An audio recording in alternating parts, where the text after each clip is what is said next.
In the heart of Europe, nestled between the towering Alps of Switzerland and Austria, lies a valley so small, it's easy to miss on the map.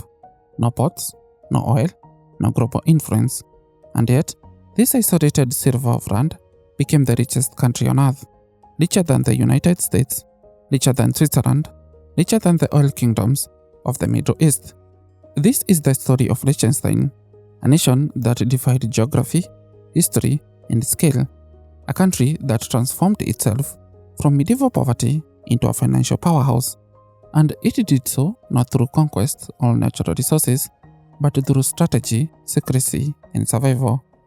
What follows is a story of monarchs and bankers, of loopholes and innovation, of a valley that turned its isolation into its greatest asset. This is how Liechtenstein became the richest country on earth. Liechtenstein's origins were humble. For centuries, it was a medieval backwater, a land of peasants, castles, and alpine isolation. The ruling family, the House of Liechtenstein, owned vast estates across Europe but barely set foot in the country that bore their name. The principality survived by staying invincible. It avoided wars, alliances, and revolutions. When Napoleon redrew Europe, Liechtenstein slipped through the cracks. When World War I shattered empires, Liechtenstein became untouched. But survival came at a cost. The country was poor, agrarian, and irrelevant. Daily life was simple. Families farmed small plots, raised livestock, and relied on subsistence agriculture. Winters were harsh, and isolation meant little trade or opportunity. Villages were small clusters of wooden houses, huddled beneath the rooming castles of Rhodes. Education was minimal, literacy rare, and opportunities scarce. The people were bound to the land, paying taxes and tithes to noble landlords. The House of Richest, though wealthy, was largely absent, preferring their grand estates in Vienna and Moravia. The principality itself was more a legal curiosity than a functioning state. The castles that dotted the hills, the Vandus Castle, the Gutenberg Castle, were symbols of medieval authority. They stood as reminders of noble power, but inside the valley, poverty was the norm. The peasants who lived beneath their shadow endured centuries of taxation and labor obligation. For them, Liechtenstein was not a nation, but a patch of land controlled by distant rulers. Liechtenstein's greatest strength was its ability to disappear. When Napoleon swept through Europe, dismantling the Holy Roman Empire, Liechtenstein was overlooked. When Austria and Prussia crashed, Liechtenstein remained neutral. When the great powers carved up Europe after World War I, Liechtenstein was too small to matter. Its invincibility was its shield. But invincibility also meant irrelevance. By the 19th century, Liechtenstein had no army, no currency, and no industry. Its economy was agrarian, its population was poor, and its government dependent on Austria. The principality existed, but barely. World War I was a turning point. Austria, Liechtenstein's closest ally, collapsed into chaos. The empire disintegrated. Its currency worthless, its economy shattered.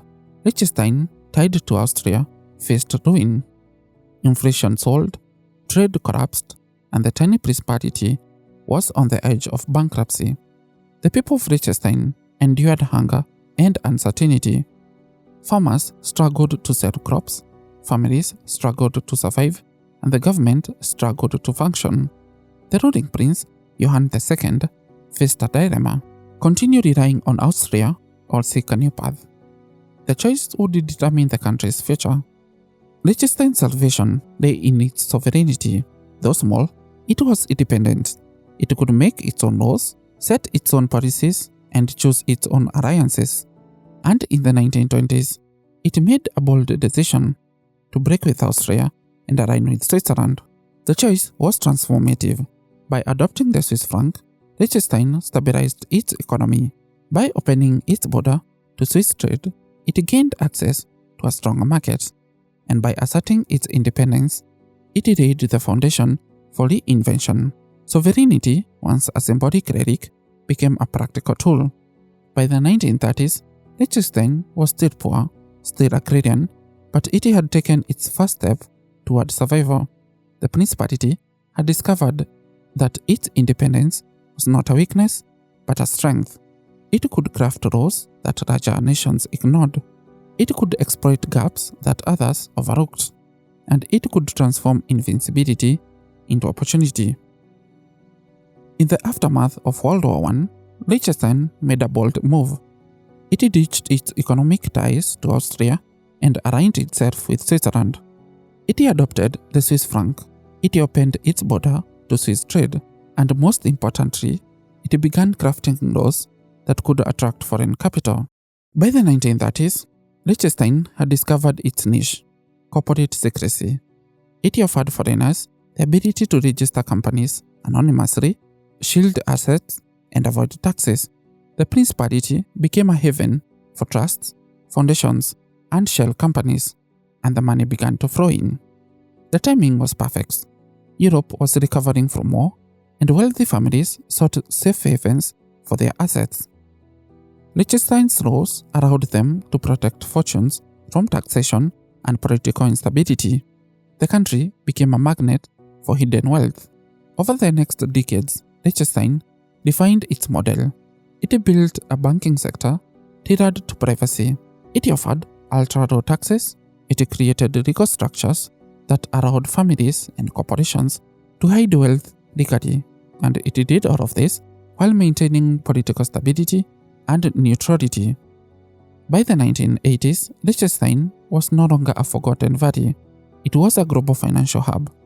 Its banks managed billions, its GDP per capita soared, and its population, just 38,000 people, enjoyed one of the highest standards of living on Earth. Neutrality was not just survival, it was strategy. By staying invincible, Liechtenstein preserved its niche, and when the war ended, it was ready to expand. The post-war decades brought unprecedented prosperity. Europe rebuilt, industries flourished, and wealth multiplied. Liechtenstein's banks and foundations became essential tools for managing that wealth. Corporations used the Principality to minimize taxes. Families used it to protect inheritances, and governments, though suspicious, tolerated it. By the 1970s, Liechtenstein's GDP per capita was among the highest in the world. Its population enjoyed prosperity unimaginable a generation earlier. The valley that once endured poverty was now a financial powerhouse. But Liechtenstein didn't stop at banking. It diversified. The country invested in high-tech manufacturing, producing precious tools, dental equipment, and industrial components. Its companies became global leaders in niche markets, and all of this happened in a country smaller than most cities. Hilti, one of Liechtenstein's flagship companies, became a global giant in construction tools. Other firms specialized in dental technology, mechanical engineering, and industrial components. These industries provided stability beyond banking, ensuring the economy wasn't entirely dependent on secrecy. The government invested in education, infrastructure, and innovation. It maintained a balanced budget. It avoided debt, and it kept unemployment near zero. The country wasn't just rich, it was resilient. Culturally, the country embraced its double identity: traditional monarchy and modern economy. The Prince of Liechtenstein remained a powerful figure, but the government operated with transparency and efficiency. The people enjoyed direct democracy, low taxes, and strong social services. This balance, monarchy and democracy, secrecy and transparency, tradition and innovation, became the hallmark of Liechtenstein's success. With wealth came scrutiny. In the 2000s, the country faced international pressure over banking secrecy. The United States and European Union accused it of enabling tax evasion. Investigations exposed hidden accounts and shell companies. The Principality was forced to reform. The turning point came in 2008 when a whistleblower leaked data from Liechtenstein's banks exposing hundreds of hidden accounts. Governments around the world launched investigations. The scandal threatened to destroy the country's reputation. Liechtenstein responded by tightening regulations, increasing transparency, and cooperating with global financial standards. It reinvented itself not as a tax haven, but as a legitimate financial center, and it succeeded. The money stayed, the reputation improved, and the economy remained strong. Today, Liechtenstein is a model of how a microstate can thrive. It balances tradition and innovation, secrecy and transparency, wealth and responsibility. It has no airport, no coastline, and no natural resources. But it has strategy, and that has made all the difference. Liechtenstein's story is not just about wealth. It is about adaptation. It shows how small nations can punch above their weight, how geography doesn't determine destiny,